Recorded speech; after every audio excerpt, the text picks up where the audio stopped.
এই যে মাছওয়ালা ভাইয়া, আপনার নাম কি? রুইতন। না না, মাছের নাম জিজ্ঞেস করছি না, আপনার নিজের নাম কি? আমার নামই রুইতন, রুইতন খান। আমার বাবার নাম বাঙ্গাস খান, আমার দাদার নাম Katla Khan. Oh my God, that's very surprising guys. খুবই ইন্টারেস্টিং কিন্তু ব্যাপারটা। তাদের ফ্যামিলির সবার নাম হচ্ছে মাছের নামে নাম। সো ভাইয়া, আপনাদের সবার নাম মাছের নামে নাম কেন? কারণ আমরা মাছের মানুষ তাই। ও ওয়াও, ওনারা মাছের মানুষ। আচ্ছা, আপনি কি মাছ বিক্রি করেন? জি না, মাছ বিক্রি করি না, স্বর্ণ বিক্রি করি। কয় ভরি লাগবে আপনার? কি বলতেছেন ভাই আপনি? আমি তো দেখতেছি আপনি মাছ বিক্রি করতেছেন। দেখতেছেনই যখন, তাহলে আবার জিজ্ঞেস করেন কেন? মাছ লাগলে নেন, না লাগলে সরেন। না না না, মাছ লাগবে। আচ্ছা, এই যে বড় বড় ইলিশ মাছগুলো, এগুলো কত টাকা করে কেজি?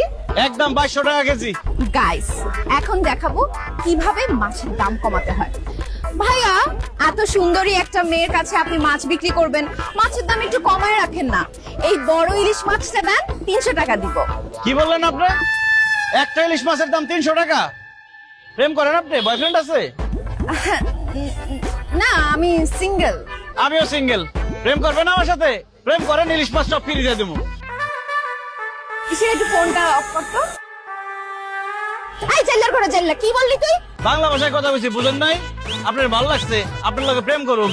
প্রেম করলে খালি ইলিশ মাছ না, সব মাছ ফ্রিতে দিয়ে দেবো। থাপড়ে তোর দাঁতগুলো সব ফালা দিব।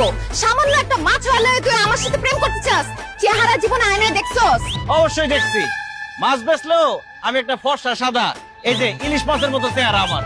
আর আপনার যে চেহারা, আয়না দিয়ে দেখছেন কোনোদিন? মেকআপ ছাড়া তো আপনার চেহারা মনে হয় তেলাপিয়া মাছের মতো লাগবে। আমি কোনো মেকআপ করি নাই, this is my natural face. আর একটা ফালতু কথা বললে তোর ইলিশ মাছ দিয়ে তোরে কিন্তু পিটাবো, জাল্লা কোথাকার। এই খবরদার, আরেকবার চাইলে করলে একদম বিয়ে করে বাড়ি চলে যাও কিন্তু। কি তোর কত বড়, তুই বিয়ে করবি? হ্যাঁ, বিয়ে করবি? জাল্লা।